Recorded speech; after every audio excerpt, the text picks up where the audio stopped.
Hey everybody, welcome back to the Plays and Fades YouTube channel. I am your co-host Gordo Gambles, joined with this beauty of a man. How are we doing after last week's shenanigans? Not amazing, honestly.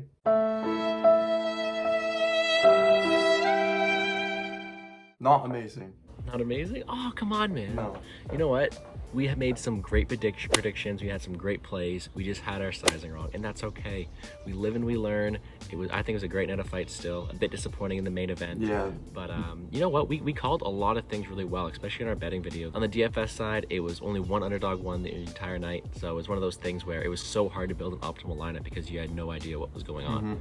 But in a spot like this, there's a lot of 50-50 fights, a lot of fights that could finish either way, and that's what we want to see on a high GPP slate. So without further ado, you want to get started? Yeah, let's do it. All right, the first fight I want to target is going to be the Vieira versus Stolfus fight on the main card. The book is out with Vieira right now. He is a submission specialist. This guy has won so many trophies in BJJ. On the ground, he's lethal. If he gets you on the ground, you're done. But we realized last fight that his gas tank is non-existent, and if you put a pace on him like Fluffy Hernandez did last time, you'll be able to beat him. Is there going to be a finish in this fight? I believe 100% there will be. Vieira either sub first round or Stolfus probably going to finish him second round by strikes. If Stolfus can survive the same way he did against Dawkins his last fight, he is very, very live at a 7.5k price tag. And I'm loving it. I think he has the ability to score high, especially with that high ceiling. Now, his floor is a lot lower because he does have the ability to be sub in the first round because we know how good Vieira is.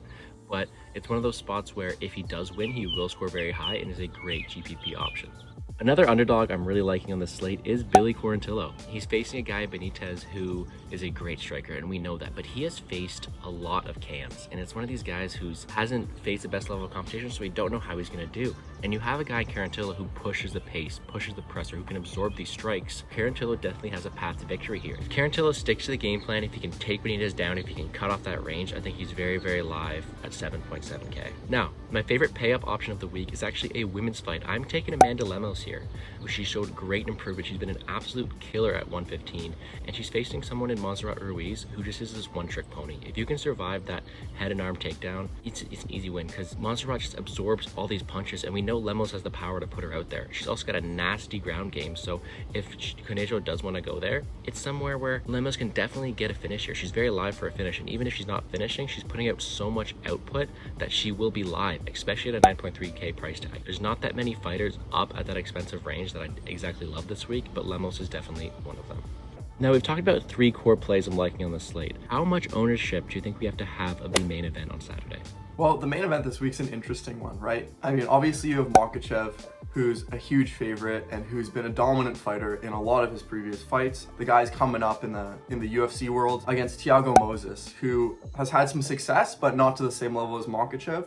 And we see Makhachev in the betting lines as a minus 650 favorite. Now, the thing about Makhachev, though, is how many of his fights are finished, right? The chances that he finishes this fight are pretty slim. So what does that mean? That means he's probably going to do what he always does in a fight. He's going to have that top control. He's going to get on the ground. He's going to wrestle.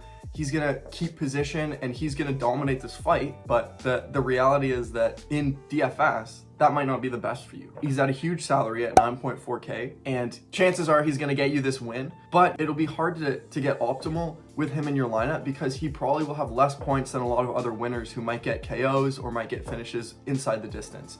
Chances are he wins this by decision. And Moises, at the same time, he's got a good ground game. He's got some good striking, but we know that Makhachev is going to take this fight to the ground right away, and the chances that Moises can get a finish on Makhachev are not very high, which means that as an underdog in this spot, we don't really love him either. The chances that he scores a lot of points as the underdog are not great, like they are in so many other fights where somebody might get a random KO in the first round or something like that. So if you're playing in like a cash lineup and you want like a big lock, Makhachev's pretty good here because chances are he scores something like 100 points. But if you're looking to hit optimal, you're playing a lot of GPP, maybe you don't want Makhachev because of that huge price point without that much upside. Yeah, you know what? It's one of these fight cards where we have so many fights aligned to end inside the distance that even though Makhachev should dominate this fight and should live up to his minus 650 price tag, he's not exactly the biggest finisher in the world. Now, we saw a beautiful finish against Drew Dober his last time out, but we know what his game is. He's going to suffocate you from top. He's going to gain those control points on top, going to get those takedowns. but he's not exactly looking to finish. He's going to be chalky, he's going to be high owned, but in a GPP, I don't think he's necessarily a must-have in your lineup. Yeah, 100%. Well, we talked about the main event and Makhachev here, who's a pretty secure play. We're pretty confident in how that fight's going to play out. But this week, do you have any go big or go home plays that you're liking? Oh man, this is gonna hurt to say because it is probably the dumbest thing I've said on this short-lived YouTube channel.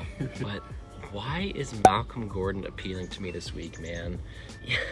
His total fights haven't gone past a round in the UFC. He's been starched by Sumatajeri and choked out in his last fight out there too. And he's looked awful. But the thing is, he's facing Minifig, the God of War Figueiredo's little brother. And I don't like him either. And Malcolm Gordon's a kill or to be killed fighter. He's got a very active guard. He's got very good submission games off his back. It's just, he has this horrible chin that should get him knocked out right away. Now, if he's able to absorb a few blows, he could definitely sub Figueiredo because we know that little Fig isn't like his brother and he's not as dangerous on the mat or even on the feet. He's just a lesser version of him. It's just at 7.3K, there is upside because I do think this fight is going to finish. It's just so terrifying with the chin of Malcolm Gordon. Yeah, in previous fights, I mean, we haven't loved Figueiredo's little brother, that is. He's not a guy with the most power in the world, which means that Gordon still is scary, but this could be a fight where maybe he doesn't get KO'd right away.